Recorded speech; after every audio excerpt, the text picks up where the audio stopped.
Hi there, my name's Nick Dutch, and I just want to ask you guys a question right now, and that is, how long will the scientific community remain ignorant?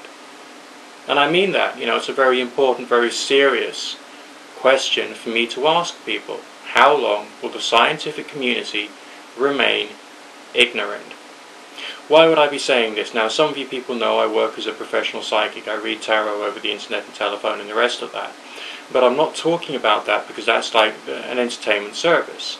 I'm talking about the effect of consciousness. I'm talking about telepathy over distance. I'm talking about spiritual healing and other peculiar phenomena which people have claimed either to be able to do in the past or claim to have experienced in the past in one form or another, including other things such as ghosts and astral projection. These are things which people report on a seemingly regular basis. So basically what is going on there? Now I want to draw a parallel with something else that the scientific community seriously poo-pooed and really hated.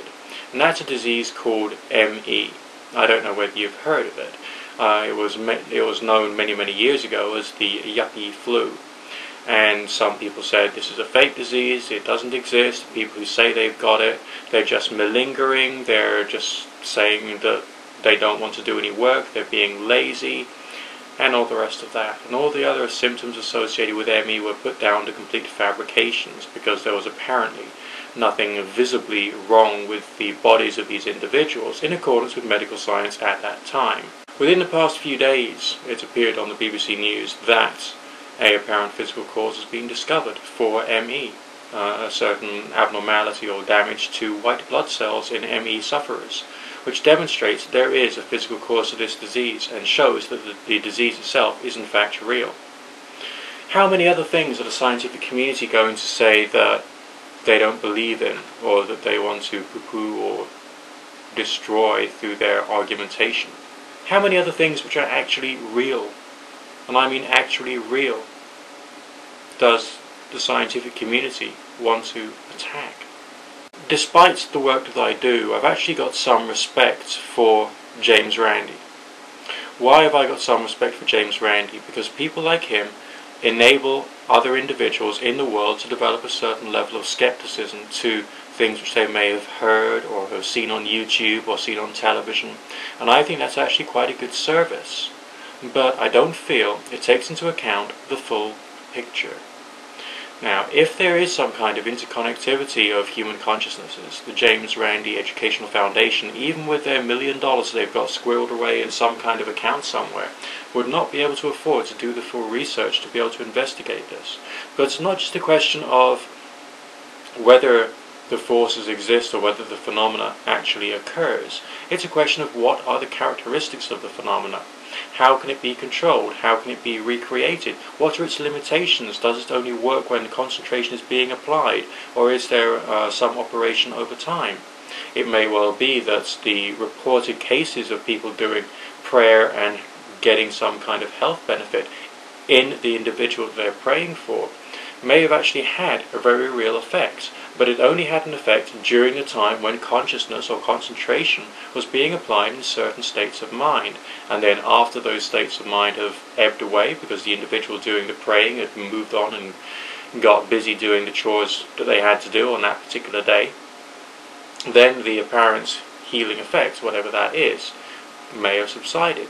So essentially it's not just a question of understanding whether the force in question exists. It's a question of understanding how it operates, and then once we've done that, to try and build up slowly, bit by bit, models of how we can put these forces to best use for ourselves and essentially for other people, because there is presumably a resource of potential and possibility for people like you and me to help to improve the health of our fellow men by using this technique. Maybe an awful lot remains hypothetical, but just because an experiment fails one particular test doesn't mean to say that the phenomena which is under investigation can in fact be completely and utterly destroyed or debunked.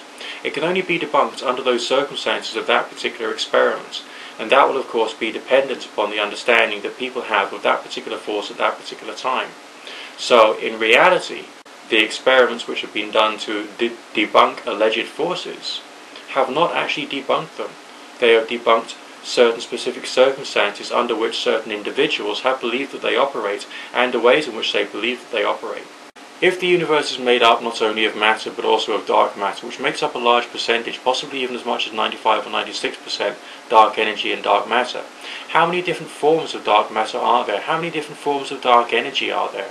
We know that there's the electromagnetic spectrum in the physical world, comprising things such as light, heat, ultraviolet, gamma rays and other forms of radiation. But what about in this world? Well, let's take this fork for example. It's made of two different types of matter. It has a wooden handle and it has a metal prongy bit at the end there. Now, the wood itself has certain characteristics. You can put it in a fire and it will burn at a certain temperature, but not so with the metal prongs. So essentially, if you were to do an experiment on some type of dark matter and found that yes, it burns at a certain temperature, or it reacted in one particular way to one particular other force, you wouldn't necessarily be able to say that the same would be true for all forms of dark matter, now would you? How many forms of dark matter are there? Well, let's think about how many elements there are on the periodic table. Let's think about how many different types of radiation there are. But let's not just think about that, let's also think about the compounds. How many different types of carbon compounds are there? Such as those for methane, butane, the hemoglobin in our blood.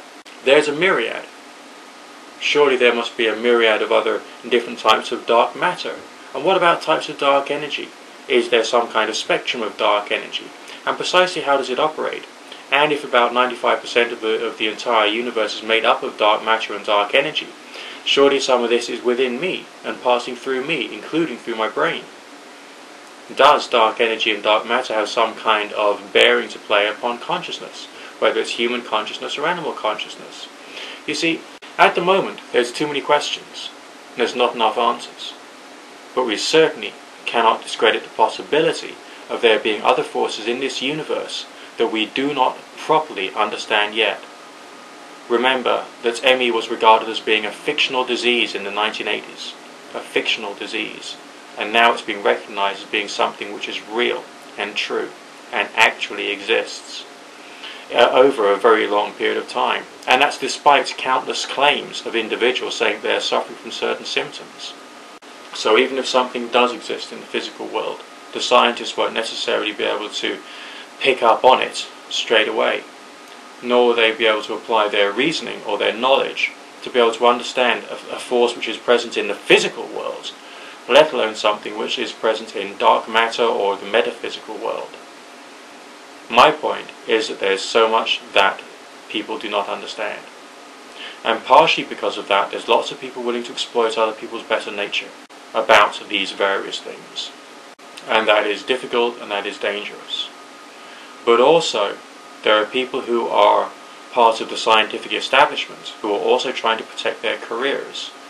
And they're doing so through poo-pooing things which are essentially real forces of nature. And these are things, again, we've got to carry on remembering.